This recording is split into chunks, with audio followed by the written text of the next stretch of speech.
Morning all of you. मागील तासात आपण मी चित्रकार कसा झालो ह्या लेखकांना जो चॉक म्हणजे मुर्माचा खडा आणि कागद म्हणजे खडक सापडून त्यांनी चित्र रेखाटण्यास सुरुवात केली आहे. आजच्या तासाला आपण त्यांनी रंगाचा शोध कसा घेतलेला आहे ह्याचा अभ्यास करणार आहोत. चला तर मग आपण वाचन करूया. मुर्माचा खडा ओरा करून घेतला आणि खडकावर चित्र रेखाटणे सुरू झाले. काय काढू आणि काय नको असं व्हायचं. गुडघ्यावर टेकून रेष काढण्यात दंग व्हायचो. रेषा काढीत हातवर पुढे सरकल्यावर मागे वळून पाहावं तर रेषा वाळून लालजर झालेल्या असायच्या. आणखी सुरसुरी यायची. पहा मुलांना, त्यांना ज्यावेळेस चित्र काढण्याची आवड होती, साहित्य नव्हतं. आता त्यांनी साहित्य स्वतःहून शोधून काढलेलं आहे. निसर्गातून खडक आणि मुर्माचा खडा त्यांनी चित्र काढण्यास वापरलेला आहे. आणि ते म्हणतात की चित्र काढण्यात मी इतका दंग इतका मग्न व्हायचो की मला कसलंच भान नसायचं. आणि ते काय म्हणतायत, गुडघ्यावर टेकून रेष काढण्यात ते इतके दंग व्हायचे आणि पुढे वळून पुढे काढत जायचे. पाठीमागे वळून पाहिलं की ते जे मुर्माच्या खड्याने काढलेली जी चित्र असायची लाल भडक झालेली असायची आणि त्यांना अजून सुरसुरी यायची. सुरसुरी येणे म्हणजे अजून काढण्याची इच्छा होणे. तर त्यांना चित्र काढण्याची अजून सुरसुरी अजून इच्छा व्हायची. तापलेल्या खडकावर टेकून टेकून गुडघ्याची साठे गेली की लक्षातच यायची नाही. मग उभ्या खडकावर चित्र काढणं सुरू झालं. काही दिवसांनी वाटायला लागलं की यात रंग भरावे, पण ते कुठून आणणार. ते म्हणतात चित्र तर काढायचं गुडघ्यावर टेकून टेकून लाल भडक झालेली पाहून खूप इच्छा व्हायची. आणि त्यावेळेस तापलेल्या खडकावर गुडघे टेकून टेकून त्या गुडघ्याची सालं निघायची. इतके दंग व्हायचे ते. आणि मग त्यांच्या लक्षात आलं की आपण असं खाली बसून काढण्यापेक्षा उभे खडक आहे, त्या उभ्या खडकावर आपण काय करावं, चित्र काढावं. आणि त्यांनी मग उभ्या खडकावर चित्र काढण्यास सुरुवात केली. आणि उभ्या खडकावर काढलेले चित्र पाहिल्यानंतर त्यांच्या असं लक्षात आलं की त्यात जर आपण चित्रामध्ये जर रंग भरले तर अजून किती छान दिसतील. पण ते रंग त्यांच्या जवळ नव्हते. म्हणून त्यांनी काय केलंय, रंग शोधण्याचा प्रयत्न केलाय. रंग पण त्यांनी कुठून शोधले, निसर्गातून, आजूबाजूच्या परिसरातून. पाहूयात तर मग ते रंग कोणते आहेत. त्या दिवसात काटेसावर फुलते, लाल भडक होते, तिच्या फुलातले पराग पाण्यात चुरगाळले की जांभळा रंग मिळतो. शेंद्री नावाच्या वनस्पतीच्या बोंडातल्या बिया भगवा रंग देतात. काही पानांचा हिरवा केला, चुन्याचा पांढरा, कुंकवाचा लाल आणि दगडाचा पिवळा होतात. आणि ते म्हणतात रंग कुठून कसे आणले मी, तर त्या दिवसात ते म्हणतात काटेसावर फुलतं. म्हणजे काटेसावरच्या झाडाला लाल भडक अशी फुलं येतात आणि त्या फुलातले जे पराग आहेत ते काय करायचो आम्ही, आणायचो आणि त्या पाण्यामध्ये त्याचा चोळामोळा करायचो. त्याचा चोळामोळा पाण्यात केला की जांभळा रंग मिळायचा. त्यानंतर शेंद्री नावाची जी वनस्पती आहे त्याच्या ज्या बिया आहेत, बियांचा जो गर आहे ते गर भगवा रंगाचा असायचा. आणि त्या भगवा रंग त्या बियांपासून आम्हाला भगवा रंग मिळालेला आहे. ते म्हणतात आम्ही हिरवा रंग कशाचा, तर झाडाच्या पानाचा. झाडाची पानं वाढली की त्याचा हिरवा रंग त्यांना मिळालेला आहे. आणि जो चुना आहे, चुना पांढरा असतो म्हणून त्यांना पांढरा रंग मिळालेला आहे. कुंकवाचा लाल असं कुंकू आणि पिवळा. वरती पाहिलेलंच आहे मागच्या तासाला आपण की पिवळ्या कलरची जी दगड आहे ती फोडली की त्याची पक्की म्हणजे पावडर मिळायची आणि पाण्यात टाकली की पिवळा असा रंग तयार व्हायचा. आणि हा पिवळा रंग तयार घेऊन आम्ही काय केलेला आहे, त्या चित्रामध्ये रंग भरण्याची कला शिकलेली आहोत. आता रंग तर मिळाले, परंतु तो रंग द्यायचा कसा. मग त्यांनी काय केलं, बांबूची काडी शोधून आणली आणि ती बांबूची काडीचं पुढचं टोक दगडाने ठेचलं की झाला ब्रश. आणि मग त्या ब्रशनी बांबूच्या काडीने मग ते त्या दगडावर रंग द्यायला लागलेले आहे. तहानभूक हरपली आणि दगडावरची चित्र रंगवत बसायचो. नजर जाईल तिथपर्यंत चित्र. थोड्या दिवसांनी पाऊस यायचा, नदी व्हायला लागायची. आमची चित्र पाण्याची नदीच्या पोटात गडप व्हायची. गडप होणे म्हणजे काय, गायब होणे. तर म्हणतात की काय व्हायचं, इतकी चित्र काढण्यात आम्ही दंग व्हायचे की आम्हाला तहान भूक लागलेली सुद्धा कळायची नाही. विसरून जायचं आम्ही भुकेला तहानेला आणि चित्रच काढायचे रंगवायचे ह्यात दंग व्हायचं. परंतु काही दिवसांनी काय व्हायचं, पाऊस यायला लागला की नद्या व्हायला लागायच्या आणि नद्यांच्या त्या पोटात नदी काय करायची, त्यांची सगळी चित्र गायब करायची. नदीच्या पोटाची सगळी चित्र गायब व्हायची. मी जे काही व्यक्तिगत सांगतो आहे ते एक उदाहरण आहे. निसर्ग किती परिणाम आपल्याला देत असतो हे लक्षात येईल. आणि ते म्हणतात मी आता काही व्यक्तिगत माझ्या स्वतःच्या मनाचं काही सांगणार आहे. आणि ते काही उदाहरणं सगळी निसर्ग म्हणजे निसर्ग किती परिणाम आपल्याला किती वेगवेगळ्या पद्धतीनं वेगवेगळ्या प्रकाराने आपल्याला देत असतो हे आपल्या लक्षात येईल. मला इतकंच म्हणायचं आहे की साधनं नाही म्हणून अडून बसण्याचं कारण नाही. तुमच्या इच्छा तीव्र असतील तर साधनाशिवायही साधना करता येईल. आता ही साधना म्हणजे काय तपश्चर्या.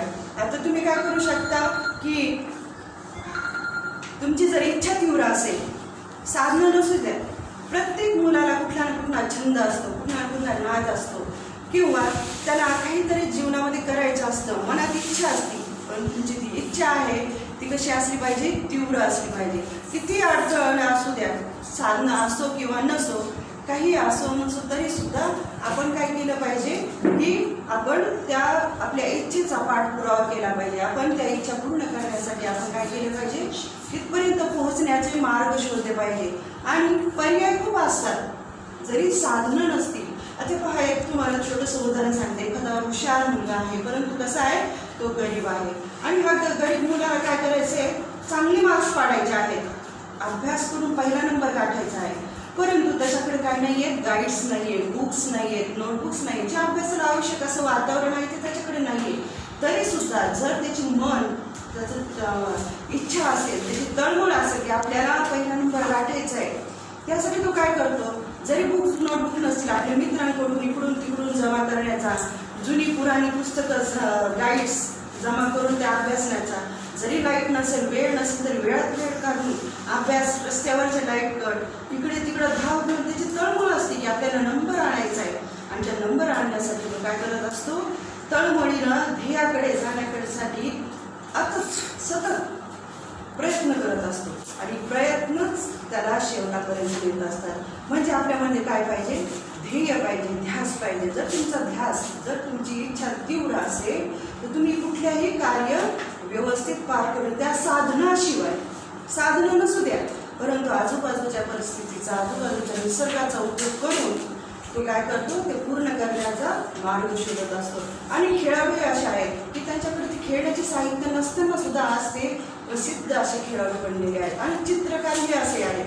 म्हणजे ज्यावेळेस आपण झगडतो, परिस्थिती अनुकूल असून प्रतिकूल असून तरी जर आपण त्याशी झगडतो त्यावेळेस आपल्याला ते यश, ते ध्येय पूर्ण होत असतं. आणि आपल्याला ते साधनाशिवाय आपण ते मिळवू शकतो असं लेखकाला म्हणायचं आहे. आता हेच पहा, श्रावण सरता सरता पाऊस कमी व्हायचा पण नदी वाहतच असायची. आमचा कॅनव्हास म्हणजे खडक गळायला पार चैत्र महिना उजडायचा. तो वर काय करायचं.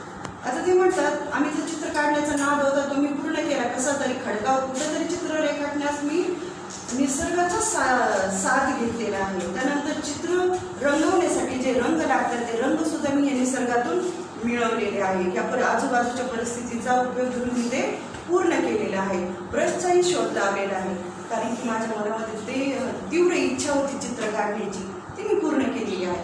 परंतु काय व्हायचं, ज्यावेळेस श्रावण संपत येईपर्यंत सुद्धा काय व्हायचं, तिला खूप पूर आलेला असायचा आणि त्या पुरामुळे त्यांची खडकं रिकामीच व्हायची नाही. त्यामुळे त्या पाण्यात त्यांना चित्र काढताच यायचे. म्हणून ते म्हणतात पूर्ण चैत्र महिना उजडूपर्यंत त्यांना चित्रच काढता येत नव्हतं. त्यातूनच आम्हाला मातीचा नाद लागला. लालभडक मौशाल माती हाताला लोण्यासारखी वाटायची. मूर्ती कराव्यात असं ठरलं पण हा मातीचा खेळही लपून छपून करावा लागेल.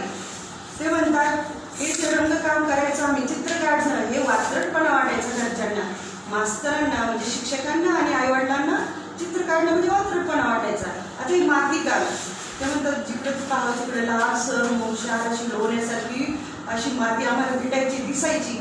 आणि मग अशी माती पाहिल्यानंतर आम्हाला काय वाटायचं की त्याच्या काहीतरी मूर्त्या कराव्यात, काहीतरी वेगळंच तयार करावं त्याच्यापासून. पण ते सुद्धा त्यांना लपून छपून करावं लागायचं मुलांना.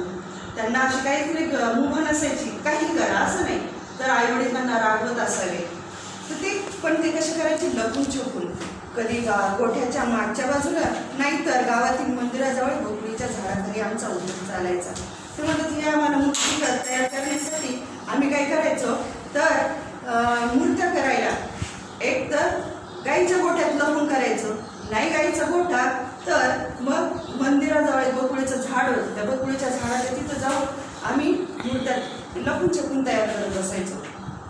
मूर्ती करून करून वाळत ठेवल्या की काही काळानं त्यांना तडे जाऊन ढासळायच्या, हिरमोड व्हायचा. हिरमोड होणे म्हणजे नाराज होणे. आता ते काय म्हणतात की आम्ही आता एकच लघुचित्र उद्योग मूर्त्या बनवायचे, परंतु करता करता काय व्हायचं, करून ठेवल्या की त्या काय व्हायच्या, ढासळायच्या. असं व्यवस्थित नव्हतं. ते सुकायला ठेवल्या, वाळायला ठेवल्या की त्या ढासळायच्या, पडायच्या. मग ते नाराज व्हायचे. त्यानंतर काहीतरी उपाय शोधायलाच हवा होता. विचार करता करता लक्षात आलं की गाईचं शेण ओलं असताना जसं असतं तसंच ते वाळल्यावरही राहतं. आणि नंतर त्या ढासळायच्या. मग त्यांनी म्हटलं की आपण काहीतरी शोध लावू या, मग त्या चांगल्या ठेवण्यासाठी आपण काहीतरी वेगळं शोधून काढू. आणि त्यासाठी त्यांनी काय केलेलं आहे, मग शेण. ती म्हणतात की हे शेण जे आहे, ओलं शेण सुकल्यावर पण जसंच तसं. म्हणजे काय करायचे, सुकलेलं शेण आणून ते मातीत मिक्स करून मूर्त्या तयार करायला लागले. त्याला तडे जात नाही आणि शेण मातीत मोडून घेतलं. आता मूर्ती थोड्या टिकायला लागल्या. तरीही जास्त दिवस झाल्यावर बारीक सारीक तडे जाऊन ढकल्या पडायच्या. पुन्हा विचार सुरू. आता ढकल्या पडले म्हणजे तुकडे पडले. ते म्हणतात आम्ही याला तर शेण घेतलंय आणि शेण मातीत हे करून काही दिवस चांगल्या राहायच्या, पण काही अजून जास्त दिवसांनी काय व्हायचं, त्याच्या ढकल्या पडायच्या. ढकल्या म्हणजे काय, त्याचे तुकडे तुकडे पडून मूर्ती नाही शिवायची किंवा मला तिचा परत वापर करता येतो. मग पुन्हा त्यांनी विचार सुरू केला, याच्यावर काय करायला पाहिजे, आपण काय शोधून काढावं की चालू आपल्या मूर्त्या खूप काळ चांगल्या राहतील. आमच्या गावात आठवडी बाजार भरायचा. आता आठवडी बाजार म्हणजे काय, तर गावच्या ठिकाणी दर आठवड्याच्या एका ठराविक दिवशी भरलेला जो बाजार असतो, आठवड्यातून एक ठराविक दिवस ते निवडायचे आणि त्या दिवशी ते बाजार भरायचा, त्याला म्हणतात आठवडी बाजार. तर त्या आठवडी बाजारात काय व्हायचं, तर माधू आई ते कपडे विकायला यायचा. सगळा डोंगर भाग फक्त पायवर, तो आपला माल घोड्यावर लादून आणायचा. आणि ते म्हणतात की मग त्या आठवडी बाजारात हा जो माधू होता त्यांच्या ओळखीचा, तो काय करायचा, आई ते कपडे विकायला आणायचा. आणि विकायला आणल्यावर तो कसा यायचा, तर डोंगराळ भागा असल्यामुळे आणि रस्ताच नसायचा, त्या पायवाटेने घोड्यावर सगळं सामान लादायचा आणि त्या डोंगराळ भागातून पायवाटेने इकडं बाजारात यायचा. आणि काय करायचा, तो नादुरकीच्या झाडाची दाट सावली पडायची. तो झाडाच्या मुळीला घोडा बांधून ठेवायचा. आम्हाला घोड्याची लीद दिसली. लीद म्हणजे घोड्याचं शेण. त्यात बरेच धागे दिसत होते. हे धागे माती धरून ठेवतील असा विचार करून आम्ही तो प्रयोग केला. आणि ते म्हणतात, तो हा जो माधू आहे ते कपडे विकायला बाजारात आठवडी बाजारात यायचा, तो घोड्यावर यायचा. आणि घोडा काय करायचा, तो हे नादुरकीचे जे झाड आहे, नादुरकीचे झाड म्हणजे पिंपळाचं झाड पाहिलं असेल तुम्ही, घन मोठं असतं. आणि त्या झाडाला तो काय करायचा, तो घोडा बांधून ठेवायचा. आणि ह्यांनी पाहिलं, लेखकांनी पाहिलं की तो घोड्याची जी लीद म्हणजे काय, घोड्याचं शेण. तर जी घोड्याचं शेण त्यांनी पाहिलं की त्याच्यात खूप सारे धागेदोरे दिसतात. आणि मग ते धागेदोरे काय करतील, आपल्या मूर्तीला पॅक धरून ठेवतील. मग त्यांनी मातीमध्ये शेण आणि लीद हे टाकून काय केलं, त्याचा चिखल तयार केलं. त्याच्यापासून मातीचे मूर्त्या तयार करायला त्यांनी सुरुवात केली.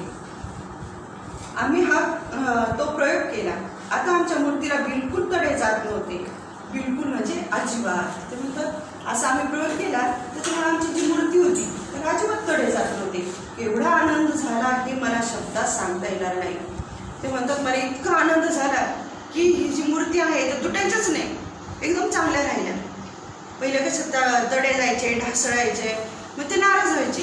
परंतु आता घोड्याची लीद मिक्स करून ज्यावेळेस त्यांनी मूर्ती बनवल्या तर खूप काळ, बरेच दिवस चांगल्या राहायच्या.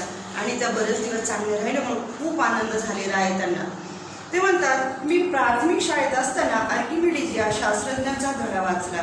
त्याला हवं होतं ते तत्व शोधण्यासाठी तो साध्या वाटणाऱ्या गोष्टीतही ते शोधत राहायचा.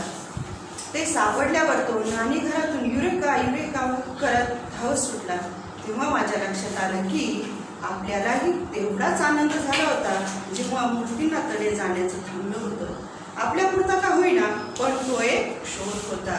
आता हे लेखक सांगतात की हा जो आर्किमिडीज, मी प्राथमिक शाळेत असताना त्यांना, म्हणजे ते प्राथमिक शाळेत असताना, त्या माध्यमिक शाळेत असताना त्यांना शिकवलं जायचं आर्किमिडीजचं तत्व. तर ते म्हणतात त्याचा अभ्यास करताना त्यात दाखवलेला आहे की त्याला खूप आनंद झालेला आहे. ज्यावेळेस त्याचा शोध लागलेला आहे, ज्यावेळेस त्याने शोध लावलेला आहे त्यावेळेस त्याला अतिशय आनंद झालेला. अक्षरशः तो आंघोळीला गेला होता आणि आंघोळीच्या तिथं बाथरूममध्ये ज्यावेळेस तो टबमध्ये पडला आणि टबमध्ये पडल्यानंतर त्याच्याच वजन इतकं पाणी ज्यावेळेस बाहेर आलं टपच्या बाहेर. मग त्यावेळेस त्याला समजलं की जेवढं पाण्यामध्ये आपण वजन टाकतो तितकं पाणी बाहेर पडतं आणि तिथेच त्याला शोध लावलेला आहे. तो बिना कपड्याचाच युरेका युरेका इतका आनंद झाला की युरेका युरेका करत बिना कपड्याचाच बाहेर आलेला आहे.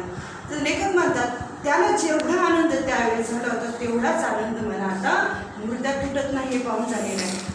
माझ्यामध्ये छोटासाच शोध असेल परंतु त्यांना खूप आनंद देणारा होता तो. मुलांनो, मी तुम्हाला एवढंच सांगेन की तुमच्या प्रत्येकात आर्किमिडीज दडलेला आहे. त्याला कायम जागता ठेवा. तुमचं आभाळ कायम आनंदानं भरलेलं राहील. आणि ते लेखक म्हणतात मुलांना तुम्ही काही साधेसुधे नाही आहेत, तुम्ही सुद्धा एक शास्त्रज्ञ होऊ शकता, तुम्ही सुद्धा खूप विद्वान आहात, तुम्ही सुद्धा वैज्ञानिक होऊ शकता. परंतु तुमच्या जी आंतरिक जी तुमचा छंद आहे, तळमळ आहे, ती तुम्ही काय केली पाहिजे, त्याचा तुम्ही ध्यास घेतला पाहिजे, ध्येय घेतलं पाहिजे. तुम्हाला ती पूर्ण करण्यासाठी लागणारी साधनं नसतील तरी नसू द्या, परंतु आजूबाजूच्या निसर्गातून आजूबाजूच्या वातावरणातून ती साधनं उत्पन्न करा, निर्माण करा आणि त्या पर्यायी वाटा शोधत चला. एक वाट जरी बंद झाली तरी चालेल, परंतु अनेक वाटा असतात, त्या तुम्ही शोधण्याचा प्रयत्न करा आणि त्यात तुम्हाला आनंद मिळाल्याशिवाय राहणार नाही.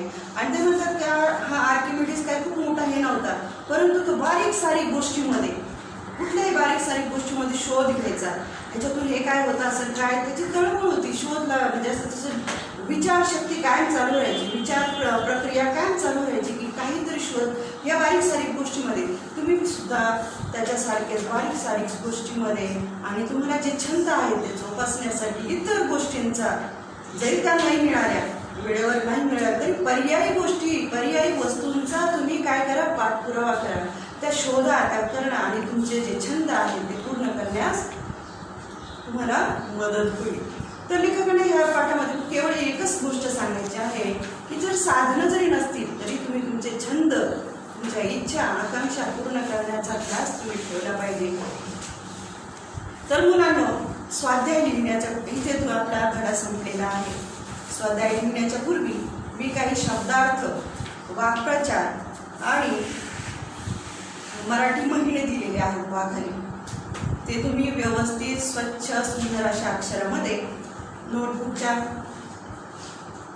नोटबुकमध्ये लिहायचे आहेत आणि त्यानंतर स्वाध्याय सोडवायचा आहे.